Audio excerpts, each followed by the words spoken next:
Morning glory and evening grace, America. I'm Hugh Hewitt, joined by the one and only Ben Domenech. He is host of the Big Ben podcast. He's editor-at-large at The Spectator. Of course, he's a Fox News contributor. And Ben, welcome. I'm going to go in reverse order of the Big Ben podcast this week because I found your conversation with Charles Murray to be fabulous, and it reminded me of, until he died, Hitch was about a weekly guest on the Hugh Hewitt Show, and sometimes we did 3-hour shows after he did God Is Not Great. Did a 3-hour show with Dr. Mark Roberts, a very accomplished theologian. Great interview, 3-hour program. Did a 2-hour program with David Allen White from the Catholic perspective. I love talking about that stuff because I think it's pretty easy. Apologetics is pretty easy to do. Were you surprised by Charles Murray's decision to write a book about it at, 80, 81? I have to be quite. I did not have this on my bingo card. Huh. I mean, I did not expect that. One thing I will say is that, I've interviewed Charles a lot. I think I'm trying to remember.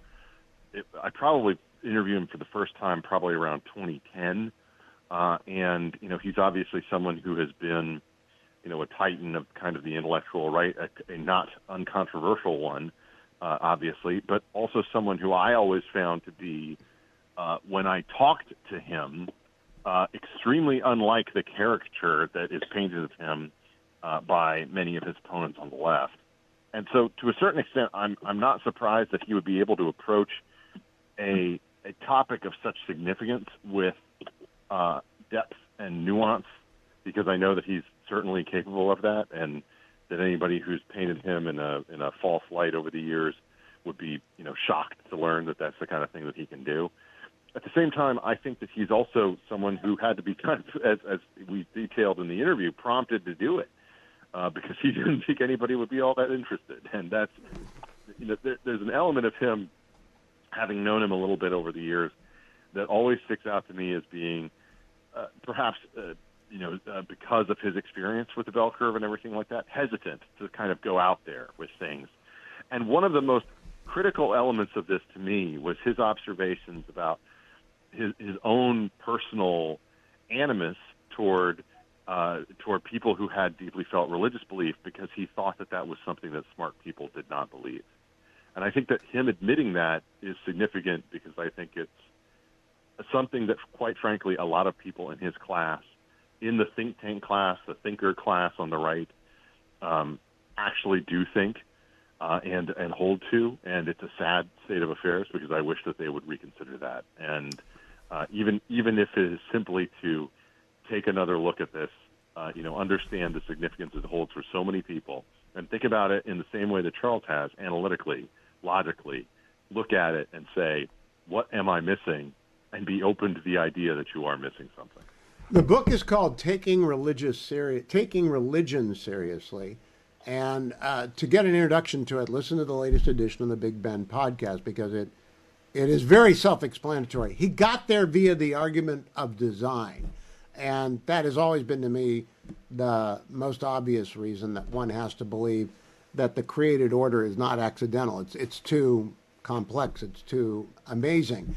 And Hitch and I would argue about that for a long time. Every time we'd talk about it, I used to moderate debates for him at Biola and other places, because the argument from you went into Biola with Hitch. I got to look that up. Is that on YouTube? I'm sure it is, but I was the moderator. I was not his opponent. His opponent was William Lane Craig, and I got to say, debating Hitch is not a fair proposition. It's a monumental. I mean, he can make quick work of you. And the other thing about Hitch, and then people who are debaters will know this, is that you can understand that Hitch is somebody who could debate both sides of a question, which is the most dangerous person to take on in any circumstance like that.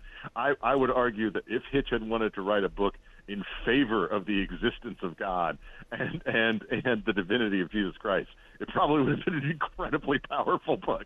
The first vanity website I ever did, I did a vanity website years ago called Hugh and Hitch, or Hitch and Hugh, or something like that, because I interviewed him more than 70 times, usually for as long as I talked to you, and sometimes much longer. Hitch is an amazing intellect, but Dawkins did not have the winsomeness of Hitchens when it came to debating. No, Dawkins, in fact, Adam should go find that cut if you could, Adam. Go ahead, Ben. The one thing I was going to say about Dawkins is I believe Richard Dunn. Go ahead. Play that clip for us, can you? Okay, Adam? do you believe Jesus turned water into wine? Yes. You seriously do? Yes. You actually think that Jesus got water and made all those molecules turn into wine? Yes. My God. Yes. Okay. My God, actually not yours. And so that's how it went. It was. Look, I just think that this is it's very worth, I think, paying attention to, that someone of Charles Murray's intellect, who basically, had gone away from this for logical reasons before and then came back to it for logical reasons in his older age, and not out of some, a desperate attitude toward death or anything like that. And he makes that very clear in his book. He questions himself and the hubris that he has as a younger man. And I think that that's something that is worthwhile, and especially in this political era when it's loath to admit such things, I think it's worth people's time to pay attention to it. I also think people ought to study apologetics, because the argument from design is ancient. I mean, it really is prime mover. It goes way back, and I'm surprised it took a smart guy like Murray that long. I love the idea of the Pariah Club, the Pariah Chess Club, though. Can you imagine what the conversation was at the Pariah Chess Club, which included Charles Krauthammer and Charles Murray?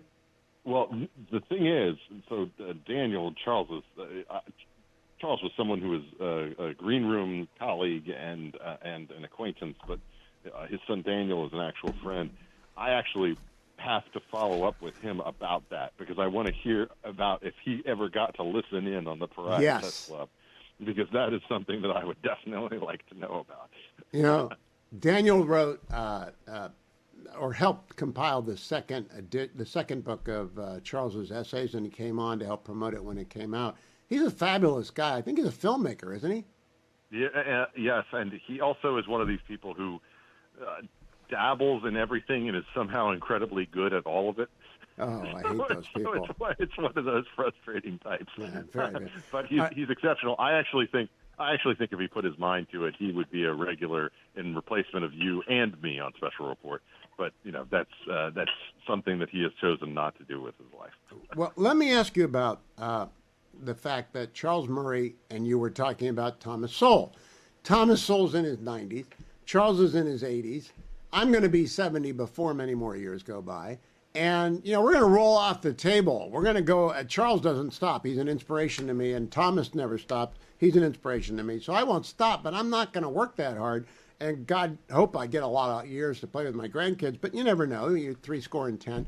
Do you think the public intellectual arena is doing a good job of teeing up the next generation? I wish it was doing a better job. Unfortunately, I don't think that it's really nailing it. And I think a big part of that is the distraction currently of different and various methods of media. That being said, I actually have a piece in the latest edition of The Spectator that goes into the fact that Thomas Sowell is, despite what you might expect, as old as he is, as long as he has been around, an incredible force when it comes to being an internet influencer. He is all over the place. His memes, the quotes, the people reacting to videos of him talking to Peter Robinson and others, and Coleman Hughes, who's a brilliant young guy, had a great observation when we were out. Charles and I were at the Hoover Institution together for something appreciating Thomas, and he had the observation that despite all of his long-winded books and things that are, sort of doorstops in terms of their size, that Thomas always had a gift for the straightforward comment, the pithy observation that cuts through the BS that is foisted upon people by those who are trying to use big words to bamboozle you. And that's something that I think is very powerful. It's Orwellian in a sense, something that cuts through. And I think that in this internet age, that's something that people have a lot of desire for. Yeah, I am never going to forget Charles Murray telling Ben Domenech that Thomas Sowell would not allow him to write an essay that referred to his being burdened by growing up in Harlem in the 40s by the slights and the discrimination of that era, because Thomas Sowell said there weren't any. Now, I don't know that that's the common experience. He might have been too smart to notice, but Charles Murray telling that story is absolutely but of all gold. The things, you would think that would be just something that he could just write and it would be fine. But no. And that's, I think, what makes Thomas so special. Don't go anywhere. I'm going to talk with... just an American treasure. I'm going to talk with Ben during the break. On the other side, we're going to talk about Comrade Mamdani. During the break, we're going to talk about Jay Jones, our new Attorney General, Ben and my new Attorney General, and what that means for American politics. Stay tuned. Now with Ben Domenech for a quick 3-minute reaction on Jay Jones being elected after his text wishing death upon his colleagues and suffering upon his colleagues' children. I didn't think it was possible. Say it ain't so. Joe, Ben, what do you think? Well, look, I think that this is a very sad thing to declare, Hugh, but I actually think that Jay Jones's comments probably helped him more than they hurt him. Whoa. That's the really scary thought. Because if you look at the simple data here, there are more people who voted for Jay Jones after he had those comments exposed than before. And that's not just in the early voting. It's, of course, including the election day. So it's a little bit skewed. But the point is simply this. You would expect to see a race get closer, and it didn't. And that, to me, is an indictment of everything that we have going on in America, but also an indication of what works with the Democratic base. When they go in to those voting booths where no one is looking, they are unashamed of voting for Jay Jones. And that's something that, I do not like to condemn my neighbors without confronting them directly or anything like that. But it's one of these things that I think we just have to accept about the current state of affairs, that the attitude that Charlie Kirk deserved what he got, that you would like to see more Republicans suffer, that you would like to see their families suffer, their children suffer, that is not a negative within today's Democratic Party. They, I think, on some level know that. It's why you saw the Washington Post come out the day before the election and say that this was a contest between partisanship and human decency.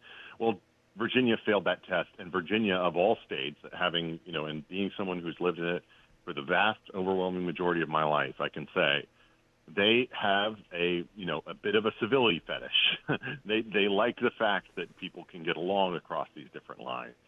That's why people were so horrified when things like the blackface controversy happened with Ralph Northam and with his attorney general as well, by the way. And that's something that, in the past would have given people pause. Now they feel licensed to embrace this type of extremism, and we should take them at their word that this is the kind of thing that they support. They've proven it. Let me get a completely wild speculation here. Jared Golden, Democrat of Maine, has announced he's not running for re-election, and the reason he cited were threats against his family. He doesn't want to spend another Thanksgiving in a hotel because he's a very brave man. He's a Marine. Just guess. Do you think those threats came from the left or from the right? We got 30 seconds, Ben. I would almost, in the absence of knowledge, I would put a very heavy bet, and I would take points on it, that it came from the left and not the right. Me too. Because he is identified with the anti-trans in athletes. Yes, and I think that any pro-Israel Democrat should expect to experience that as well in the coming cycle. Wow, we are in a bad place. Coming right back with Ben Domenech. Don't go anywhere. We're going to talk about Comrade Mamdani after this. Hugh Hewitt with Ben Domenech. Ben, time to talk about Comrade Mamdani. I enjoyed your conversation with Caroline Downey today, although I must say, when she said housing is definitely unattainable for her generation, she's Gen Z, I don't believe that. I had a 13.5% mortgage when the fetching Mrs. Hewitt and I bought our first house in 1985. It's not unattainable. You just can't live in New York City. Yeah. Well, here's the thing. I think that if I had to, parse that a little bit, I think she was referring mostly to the New York City situation. But I agree with you. And I also think, by the way, that there's a lot of things that have to do with this that are simply about attitudes towards saving and managing money that the youth no longer have, meaning that you have certain things that you assume you have to pay for in order to have a conceivable life. And I know that I whined about this in the last segment of the show, but the simple fact that we have the kind of outpouring of expenditures toward content is something that, in the past, I grew up in a family that had rabbit ears. We didn't have cable until after I went to college. And so the idea that these things are all completely necessary for a life, look, it's the kind of thing where I'm not asking you to be to suddenly be a trad wife when it comes to managing, baking your own bread and buying flour in gigantic, drums from Costco. It's more along the lines of saying, look, you can save toward these kinds of things, and yes, it is not ideal, but frankly, you're going to get a lot more out of it than you will out of that college education. Depending on where you go. And you also are going to be, I think, in a position where if you make the right choices along those lines, you can afford it. This is the problem, though, because that's all of that I just said to you. That's oatmeal. That is serving people the kind of gruel that they do not want to hear in this day and age. Look, it's the reality, but it's also something that Republicans haven't figured out a way to really message in response to. At the same time, I just have to say this. It is a stunning factor of the shallow nature of young women in New York City that they would go for Mamdani by the numbers that they did, simply because he's a cute guy who looks good when he smiles. And I'm sorry, that is just a fact. That's a reality. The human nature is what it is, and dressing up socialism in the form of a young, good-looking guy who does not have the various ephemera of food that seems to always be attached to Bernie Sanders' blazers is a significant upgrade for socialism. Now, I got to say, I had because of miscommunication, I had to share a ride with a fellow stranded person who happened to be a professor of law at Yale, lives in the city, and he drives up to New Haven a couple of times a week to teach. And so we were riding along. I said, look, Comrade Mamdani wants rent control for everything in the city. Can that be done? And he said, he's a property professor, by the way, at Yale. Said, yes, it will take him a year. Do you know what that's going to do, Ben, to New York? That will destroy housing stock. Do people not understand basic economics anymore? No, I don't think that they do, and I think that that's, Basic Economics by Thomas Sowell, by the way, is not something that is assigned in almost any of the graduate courses that any of these people went through. But it's also something that I think is indicative of just people not understanding that socialism, as much as it sounds good, has never delivered on these promises. It cannot deliver on these promises, and it will not deliver on these promises. And that's why I think ultimately Mamdani is going to spawn imitators, but they will be stylistic imitators as opposed to people who promise the kind of ridiculous, unicorns for everyone things that he has promised, because they're ultimately going to be unachievable. At the same time, you're going to see, I think, an incredible level of spin from MS, from CNN to the degree that they can, from the Condé Nast folks who've already been plastering him all over their covers. They are going to spin this as much as they can until it becomes undeniable that he is failing, and then we'll see how they deal with it. One thing that I do think is hilarious, though, is I think that AOC should be thanking her lucky stars that Zohran Mamdani is not eligible to run for president. You bet. Because the simple fact is that by 2028, he might be more popular than her, at least in the mindset of Gen Z, if they can spin him the way that they would like to. Now, Ben, I'm hoping out loud and in print that the Republican National Committee Digital Division has already set up a war room to follow the Mamdani record, his promises, his delivery, where are the grocery stores, where are the free buses, where's the rent control. Do you think they know he's their face that they've got to focus on and follow the Alinsky, the rules for radicals for Alinsky, objectify and ridicule? It's going to be ridiculous what he does. Do you think the RNC is ready for that?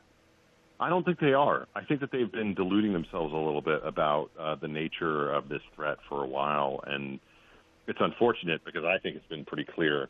And look, we haven't talked about it, and there's too little time left to talk about it in this segment, but the simple fact is this is a horseshoe theory situation if I've Yep. ever seen one. To see the kind of, Hugh, I don't know if you've seen the list of demands that the DSA had leaked about what they want from this Mamdani regime. No, I have not. Every single one, you can find it on X. All of them have to do with Israel. All of them have to do with, breaking the city from Israel in every single respect, restoring any of the people who had gotten, removed from various city universities and the like back to their jobs, giving people passes and if they had any, criminal liability when it came to their protests in the past. And it's just an indication that at a certain level, this really is about an anti-Israel movement on the left that, look, the right has a podcaster problem. The left has a mayor of New York City problem. You got 300,000 people working for him, and no one's going to wear their Star of David to work anymore, I think. Ben, very quick, we got 2 minutes. People say horseshoe theory all the time. I know what it means, you know what it means, but we have Steelers fans listening. Would you define what it is? Steelers fans who I hope are pretty happy after taking weeks away from the Indianapolis Colts. So look, horseshoe theory is best understood as this. At the far ends of both spectrums of the right and left, there is overlap. And that overlap is driven by anti-elite sentiment, by, a shared, a sort of anti-capitalist, sometimes they would say globalist attitude toward various things. But it also shares, increasingly in recent years, a shared faith in anti-Semitism and an obsession with the Jewish question or something along those lines. They might not frame it that way. Not everybody is blatant as some of these podcasters are in terms of their admiration for Adolf Hitler and things like that. But here's the thing. There are people who have been incredibly accused of saying things that are anti-Semitic along the lines over the years, perhaps unfairly. But there are people who just openly embrace it, and those are not people who you should waste any time on. From my perspective, they are not part of your coalition. All of these folks who are in this current, conflagration on the right openly campaigned against Donald Trump in 2024. They are not part of your coalition. You do not need to reach out to them. You do not need to include them in anything, and you should not give them the time of day. Amen, amen. Again, I say amen. And shunning is the best strategy. Ben Domenech, follow him on X at B Domenech. Go get the latest Big Ben pod. You got to listen to that Charles Murray interview. It's fascinating. Talk to you next week, Ben. Thank you. Stay tuned, America. I'm Hugh Hewitt.